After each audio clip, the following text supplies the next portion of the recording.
قادری صاحب بہت شکریہ جناب آپ کی تشریف آوری کا بھی. آپ بھی پچھلے کچھ سالوں سے ہمارے ناظرین آپ سے متصل ہو گئے ہیں اور آپ کی گفتگو کو اور آپ کے لحن کو، آپ کے انداز تکلم کو بہت پسند کرتے ہیں. آپ کا بہت شکریہ کہ آج آپ تشریف فرما ہیں. جناب مفتی غلام یاسین نظامی صاحب ہمارے بہت ہی جو بہت دھیمے لہجے میں گفتگو کرتے ہیں اور بڑی نپی تلی ٹو دی پوائنٹ گفتگو کرنے والے جو اسکالرز ہیں ان میں ان کا شمار ہوتا ہے. بہت شکریہ جناب آپ کی تشریف آوری کا. ڈاکٹر صاحب آغاز کرتے ہیں گفتگو کا جی، اور فرمائیے یہ جو استقبال رمضان کی ایک نشست ہے اس کی اہمیت کیا ہے اور اس کو ہمیں کس طرح سے اپنے آپ کو ذہنی فکری طور پر تیار کرنا چاہیے؟ بسم اللہ الرحمن الرحیم، الحمدللہ رب العالمین والصلاة والسلام علی اشرف الانبیاء والمرسلین وعلی آلہ وصحبہ اجمعین. ایک تو قرآن پاک میں ہمیں بار بار یہ رہنمائی دی گئی کہ جو اللہ تمہیں نعمتیں دے ان کا چرچا کیا کرو. سبحان اللہ. اما بنعمت ربک فحدث. اللہ اور اس کو اتنا پسند کیا گیا ہے کہ شکر کے قائم مقام اور شکر کی روح کے طور پہ تحدیث نعمت کو اسلام نے، ہمارے دین نے متعارف کروایا. یعنی شکر کی کنٹینیوٹی، تشکر کے جذبے میں رہنا، صرف لفظ کی حد تک نہیں، کیفیت کے ساتھ، صحیح، احوال کے ساتھ. یہ خالق و مالک جل مجدہ کو بہت پسند ہے صحیح، کہ بندہ کیفیت شکر میں ہو. نعمت ملی ہمیں تو پہلا رسپونڈ ہمارا یہ ہونا چاہیے. واہ، ابھی ہم نے روزہ نہیں رکھا، سحری نہیں کی، افطاری نہیں کی، ہمیں خبر ملی ہے. تو یہ انسانی نفسیات کا بھی تقاضا ہے، یہ منطق اور لاجک بھی یہ چاہتی ہے واہ واہ. کہ کوئی آپ کو بہت بڑا تحفہ بھیجے، کوئی گرینڈ آپ کے پاس کوئی چیف گیسٹ آ رہا ہو تو آپ کی ایک سرشاری چھلکنی چاہیے. سبحان اللہ. واہ واہ. یہ تو دنیا میں چھوٹے چھوٹے لیول پہ آپ چیزیں یہ دیکھتے ہیں. چیز جائے کہ کائنات کا خالق و مالک رحمان و رحیم سبحان اللہ. آپ کے لیے پورا دسترخوان کرم بچھا دے اللہ اور اس کو پھر اشروں میں تقسیم کر دے کہ اس میں رحمتیں بٹیں گی، اس میں بخششیں آئیں گی، ورائٹی رکھے اس میں. تو آپ کو بھی تو چاہیے نا جس کے لیے سب کچھ ہو رہا ہے وہ منہ بسور کے بیٹھا ہو، اللہ. سوچ رہا ہو بھی کیا کرنا ہے، چاند نظر آئے گا تو نہیں. اور رحمت للعالمین امام الانبیاء والمرسلین صلی اللہ تعالیٰ علیہ وسلم اس کے لیے رول ماڈل ہیں. سبحان اللہ. سبحان اللہ. وہ اسوہ حسنہ ہیں کہ آپ تو یہ رمضان کا چاند ڈھونڈ رہے ہوتے ہیں، وہ رجب کے چاند سے رمضان کو جوڑ رہے ہیں. واہ واہ. اور ٹریننگ رضی اللہ تعالیٰ عنہ والوں کی ٹریننگ کیا ہو رہی ہے؟ اللہم بارک لنا فی رجب و شعبان و بلغنا رمضان. یعنی رجب سے شروع ہو چکا. یہاں سے عرفاء اور صوفیہ کرام نے یہ لیا اسی حدیث اور اسی دعا سے کہ رجب جو ہے وہ رمضان کے حوالے سے بیج بونے کا مہینہ ہے. کیا بات. بہت سبحان اللہ. شعبان المعظم جو ہے یہ پانی دینے کا مہینہ ہے اور رمضان فصل کاٹنے کا مہینہ ہے. کیا ہم کیا کر رہے ہوتے ہیں؟ ہم فصل کاٹنے کے موسم میں بیج لے کے پھر رہے ہوتے ہیں. اللہ اللہ. اب ذرا سمجھیے اس استقبال اور اس تیاری کی اہمیت کیا ہے. صحیح. اور پھر ہمارے آقا مولا علیہ الصلوۃ والسلام جن کو پہلی بار رب کائنات نے اتنے روزے پورے مہینے کی شکل میں، ماہ سیام کی شکل میں عطا کیے. جی جی. کسی شریعت، کسی نبی، کسی رسول کو پہلے واہ. اس طرح سے نوازا نہیں گیا ہے. صحیح. اب ان کا رسپونڈ اس حوالے سے دیکھیے کہ وہ باقاعدہ خطبہ پڑھ رہے ہیں. سیدنا سلمان فارسی رضی اللہ تعالیٰ، صحیح ابن خزیمہ کی روایت ہے. خطبہ رمضان سے ایک دن پہلے، شعبان کے آخری دن رمضان کا، اب میں یہاں کہہ دوں کہ استقبال سنت مصطفیٰ ہے. اللہ اکبر. اس ٹرانسمیشن کو آپ اتنا ایزی نہ لیں. سبحان اللہ. سبحان اللہ. یہ احیاء سنت ہو رہا ہے. یہ RYQ TV کے حصے میں جو سعادتیں، جو خصائص ہیں میڈیا کی دنیا میں سمجھتا ہوں یہ وہ خصوصیت ہے کہ اس کو آج جو کوئی سنے گا تو وہ ترسے گا. اور جس کا کسی نے استقبال اس کے بغیر کیا ہوگا تو وہ اور طرح سے ہوگا. اس شعور کے ساتھ استقبال کرنا کہ میں اپنے آقا مولا علیہ السلام کی سنت کو زندہ کر رہا ہوں. سبحان اللہ. رمضان کے آنے سے پہلے استقبال، اہتمام، پھر اس میں بتایا جا رہا ہے. اس بڑا مفصل خطبہ ہے. حضور علیہ الصلوۃ والسلام فرما رہے ہیں، اور یہ میں پھر دوہرا دوں یہ بات، یہ ہمارے ائمہ نے، امام ابن رجب حنبلی، امام سیوطی رحمہ اللہ نے لکھا ہے کہ کان رسول اللہ صلی اللہ علیہ وسلم یبشر اصحابہ بشہر رمضان. یعنی رمضان کی تہنیت و مبارکباد دینا سنت ہے حضور علیہ السلام. اس کی آمد کی، ابھی وہ آیا نہیں، آنے سے پہلے تاکہ معاشرے میں تیاری- خوشی ایک ماحول بن جائے، ہاں ایک ماحول بنے، یہ فضا مہینہ آ بنے، اور رہا ہے۔ ہم انسان ہیں، ہمیں تیاری چاہیے ہوتی ہے۔ بالکل بالکل تو آقا کریم علیہ الصلوۃ والسلام نے باقاعدہ خطبہ دیا، یا ایھا الناس قد اظلکم شہر عظیم مبارک، ایک عظمتوں والا، ایک بڑی شانوں والا، برکتوں والا مہینہ تم پہ جلوہ گر ہو رہا ہے، یعنی تیار کیا جا رہا ہے صحابہ کرام کو، امت کو، لوگوں کو۔ پھر اس میں جو راتیں خاص ہیں ان کی بات ہو رہی ہے، اس کا اول جو ہے وہ رحمت ہے، اس کا اوسط جو ہے وہ بخشش ہے، اس کا آخر جو ہے عتق من النار ہے، نار جہنم سے آزادی ہے۔ پھر اس کے اندر ہم نے پڑھنا کیا ہے، اذکار بتائے جا رہے ہیں، روزے کا رکھنا اور روزے کا افطار کروانا دوسرے کو، وہ بتایا، یعنی ایک پورا پیکج دے دیا حضور علیہ السلام نے اس کی تیاری میں، تاکہ امت مسلمہ صحیح معنوں میں رمضان کا استقبال کرے۔ اس کے ساتھ بس ایک عرض کر دوں، وداع کرنا سنت نہیں ہے۔ ہم نے الوداع پہ اتنا فوکس کیا ہے، الوداع الوداع الوداع ہے، اور جو کرنے کا کام تھا وہ استقبال تھا، آنے سے پہلے تیاری کی جائے۔ بالکل ٹھیک۔ قاری صاحب کیا فرماتے ہیں جناب، اسی کنٹینیوٹی میں آپ بھی یہیں سے جوڑ لیں۔ سب سے پہلے تو میں مبارکباد پیش کرتا ہوں جی، آپ نے اس مجلس کو بپا کیا ہے جو مجلس مصطفیٰ کی سنت ہے۔ سرکار دو عالم صلی اللہ علیہ وسلم خود صحابہ کے ساتھ بیٹھ کر اس کا استقبال فرماتے ہیں۔ حضرت سلمان فارسی رضی اللہ تعالیٰ عنہ کی جس حدیث کا حضور قبلہ ڈاکٹر صاحب نے حوالہ دیا ہے، کریم آقا علیہ السلام صحابہ میں جلوہ فرما ہے۔ کریم آقا علیہ السلام نے فرمایا، تم کس کا استقبال کر رہے ہو، کون تمہارا استقبال کر رہا ہے؟ واہ، یہ میرے کریم آقا علیہ السلام نے فرمایا، ماذا تستقبلون فرمایا۔ تو سیدنا عمر فاروق رضی اللہ تعالیٰ عنہ عرض کرنے کے یا رسول اللہ، کیونکہ ان کے اندر جذبہ جہاد تھا، تسلیم بھی بہت زیادہ جذبہ جہاد تھا، یا رسول اللہ کہ دشمن کے ساتھ برسر پیکار ہونے والے ہیں؟ فرمایا نہیں، یعنی ان کے اندر جذبہ بہت تھا جہاد کا۔ یہ قوم مصطفیٰ ہے، قوم موسیٰ نہیں ہے جو کہتی تھی فَذَهَبْ أَنْتَ وَرَبُّكَ فَقَاتِلَا إِنَّا هَاهُنَا قَاعِدُونَ، یہ تو ہر وقت تیار رہتے تھے۔ کریم آقا نے فرمایا نہیں، جہاد کی بات نہیں ہے، فرمایا رمضان تمہارا استقبال کر رہا ہے، تم رمضان کا استقبال کر رہے ہو۔ یعنی اب دیکھیں جو حضور قبلہ ڈاکٹر صاحب مجدد صاحب نے حدیث پاک کا حوالہ دیا، کریم آقا علیہ السلام نے فرمایا اتنا پیارا ماہ مقدس تم پر سایہ فگن ہونے والا ہے، اللہ اکبر سبحان اللہ، جس کے اندر نور ہی نور ہے، جس کے اندر آپ نفل پڑھیں گے تو فرضوں کا ثواب عطا ہو جائے گا، واہ واہ واہ، اور ایک فرض ادا کریں گے تو 70 فرضوں کا ثواب عطا ہو جائے گا۔ یعنی اللہ پاک بڑھاتا چلا جاتا ہے، بلکہ میں تو کہتا ہوں واللہ، کہتے ہیں نا مثل الذین ينفقون اموالهم فی سبیل اللہ کمثل حبۃ انبتت سبع سنابل فی کل سنبلۃ مئۃ حبۃ واللہ یضاعف لمن یشاء۔ جتنا اخلاص ہوتا چلا جائے گا اللہ اجر میں اتنا برکت ڈالتا چلا جائے گا۔ کیا بات، سبحان اللہ۔ ناظرین یہاں ایک مختصر سا وقفہ لیں گے، وقفے کے بعد لوٹتے ہیں اس یقین کے ساتھ آپ کہیں نہیں جائیں گے۔ ناظرین کرام خوش آمدید، آپ استقبال رمضان کا خصوصی پروگرام دیکھ رہے ہیں، اور اب ماہ رمضان بہت قریب ہے، یہ خوشی کی بات ہے، یہ خوشی کی بات ہے۔ اس حوالے سے مفتی صاحب میں آپ کی موجودگی کا فائدہ اٹھاتے ہوئے، عام طور پر اس میں صدقات اور عطیات بڑھ جاتے ہیں، بلکہ جو زکوٰۃ ہے وہ بھی لوگ ایک تلقین کی جاتی ہے کہ اس ماہ مقدسہ میں دی جائے۔ اس کے لیے میں نے یہ دیکھا، میری اپنی پریکٹس بھی یہی ہے، اور بہت سے لوگوں کو دیکھا ہے کہ وہ 29 شعبان کا دن طے کر لیتے ہیں، اور 29 شعبان کو ہی ساری کیلکولیشن کر کے، تو ماہ رمضان میں یہ زکوٰۃ زیادہ دینا، اس کی فضیلت ہے، یہ ضروری ہے، اس حوالے سے کیا کہتے ہیں؟ کئی لوگوں نے اس کو ضروری سمجھ لیا ہے۔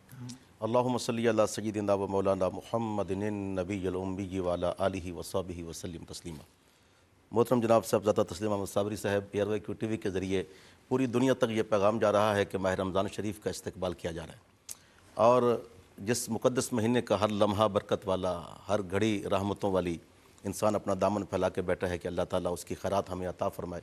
جہاں تک صدقات کا تعلق ہے، اب صدقات نافلہ بھی ہوتے ہیں، واجبہ بھی ہوتے ہیں۔ جی ہاں، واجبہ کے اندر یہ زکوٰۃ بھی شامل ہے جو ایک فرض ہے، اور حدیث پاک کا حوالہ جیسے علامہ صاحب نے پہلے پیش کیا کہ کریم آقا صلی اللہ علیہ وسلم نے خود صحابہ کرام رضوان کو ایک دن قبل ماہ رمضان شروع ہونے سے اکٹھا کر کے ارشاد فرمایا۔ ایک حدیث پاک طویل جو سنائی جاتی ہے، پڑھی جاتی ہے، اس میں یہ الفاظ بھی ہیں کہ من ادی فیہ فریدۃ کان کمن ادی 70 فریدہ فیما سواہ، جس نے اس مقدس مہینے میں کسی ایک فرض کو ادا کیا، اور مہینوں میں 70 فرض ادا کرنے کے برابر اس کو ثواب ملتا ہے۔ اللہ اب چونکہ زکوٰۃ بھی فرض ہے تو یہ اہتمام ماہ رمضان کے خاص دنوں کے اندر کرنا ہے، اس میں کوئی شک نہیں کہ اس کا ثواب اور دنوں میں زکوٰۃ دینے سے 70 گنا بڑھ جائے گا۔ ٹھیک ہے، لیکن یہاں ایک بات یہ بھی واضح طور پہ یاد رکھنی چاہیے کہ زکوٰۃ جب فرض ہے تب تو ادا کرنی پڑے گی۔ ٹھیک یہ الگ بات ہے کہ فرض کیلکولیشن کر لی، اور فرض کہ ایک بندے پہ زکوٰۃ رجب میں فرض ہے تو رجب میں اس کو کیلکولیشن کر کے زکوٰۃ نکال لینی چاہیے، ٹھیک ہے۔ اور افضلیت ہے کہ اس کو تقسیم بھی کر دینا چاہیے، کیونکہ لوگوں کو ضرورت ہے یہ مال اپنے پاس رکھنا بھی۔ رمضان آ رہا ہے، یہ بھی رمضان کی تیاری کے لیے وہ رمضان کی استعمال کر تیاری کے لیں لیے۔ گے۔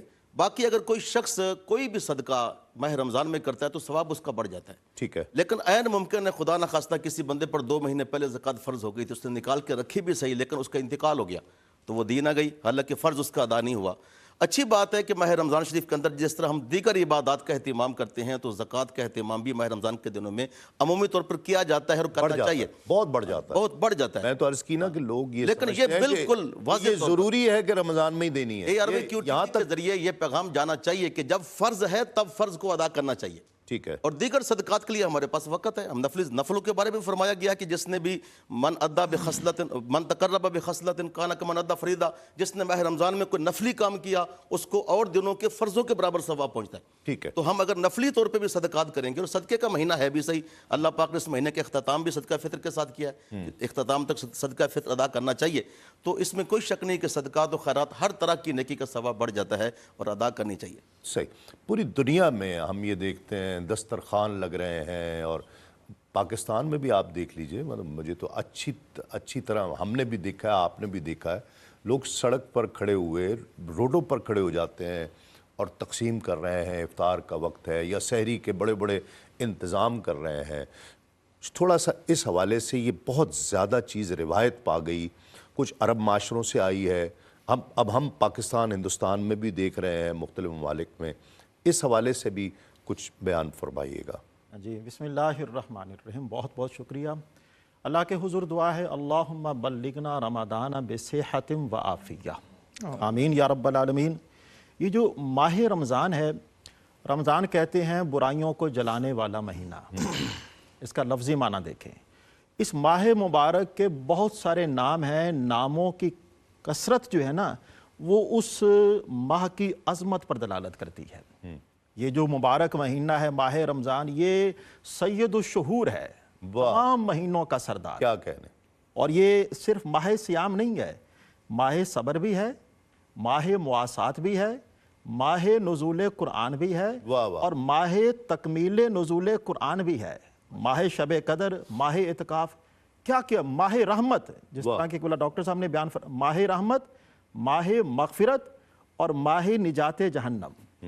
اور اس ماہ مبارک میں اللہ پاک جتنے لوگوں کو کثرت کے ساتھ جہنم سے آزاد فرماتا ہے، ہم تو اس کی تعداد کو بھی بیان نہیں کر سکتے۔ تو بلا شبہ یہ ماہ مبارک، جس طرح کہ آپ نے انٹرو کے اندر بھی بیان فرمایا، یہ ماہ مبارک حقیقت میں ہمیں دیا ہی اس لیے گیا ہے تاکہ ہماری بخشش کا اہتمام ہو سکے۔ حضور سیدنا مجدد الفیسانی رحمہ اللہ آپ فرماتے ہیں کہ جس کا ماہ رمضان اچھا گزرا اس کا پورا سال اچھا گزرے گا، یعنی سال کے 11 مہینوں کے اچھے ہونے کا دار و مدار جس مبارک مہینے پر ہے وہ رمضان کا مہینہ ہے۔ واہ واہ واہ واہ۔ اس لیے فرمایا کہ رمضان کے یہ تربیت کا مہینہ ہے، آپ رمضان کو اچھے طریقے سے گزاریں گے۔ اور اس کے اندر اچھا ایک بات میں بھول گیا کہ یہ وہ مبارک مہینہ ہے کہ جس میں مسجدیں آباد ہوتی ہیں، یہ مسجدوں کی رونق دوبالا کرنے والا مہینہ ہے۔ عام دنوں کے اندر مسجدوں کے اندر نمازیوں کی اتنی چہل پہل نہیں ہوتی کہ جو رمضان کے اندر ہے۔ اور جس طرح کہ آپ نے بیان فرمایا کہ یہ غمخواری کا لوگ کیا کرتے ہیں، جی ماہ زکوٰۃ و صدقات بھی ہے نا یہ والا، لوگ کیا کرتے ہیں زکوٰۃ و صدقات ادا کرنے کی کوشش کرتے ہیں، اس کے ساتھ ساتھ سحری اور افطاری کا اہتمام بھی کرواتے ہیں۔ ہمارے پیارے رسول صلی اللہ علیہ وسلم فرماتے ہیں سحری سراسر خیر و برکت والی ہے۔ آپ اس کو دیکھیں، بعض لوگ جو ہیں وہ رات دیر سے سوتے ہیں، صبح سحری کا اہتمام نہیں کرتے، گو کہ روزہ ہو جاتا ہے لیکن سحری کی برکت سے بندہ جو ہے وہ محروم ہو جاتا ہے۔ سحری کا اہتمام بھی کرنا چاہیے، نبی معظم شفیع مکرم کی سنت مبارکہ ہے۔ آپ فرماتے ہیں کہ سابقہ امتوں میں اور میری امت میں فرق جو ہے وہ سحری کا ہی ہے۔ پھر اللہ کے پیارے رسول فرماتے ہیں کہ سحری کرنے والوں پر اللہ کے فرشتے جو ہیں وہ رحمتوں کا نزول فرماتے ہیں، ان کی بخشش اور مغفرت کے لیے دعاؤں کا اہتمام کیا جاتا ہے۔ اور جہاں تک تعلق ہے دسترخوان سجا کر جناب لوگوں کے لیے افطار کا اہتمام کرنا، یہ بھی اس حدیث پاک کے اندر بیان کیا گیا ہے۔ صحابہ کرام نے عرض کیا یا رسول اللہ، ہم میں سے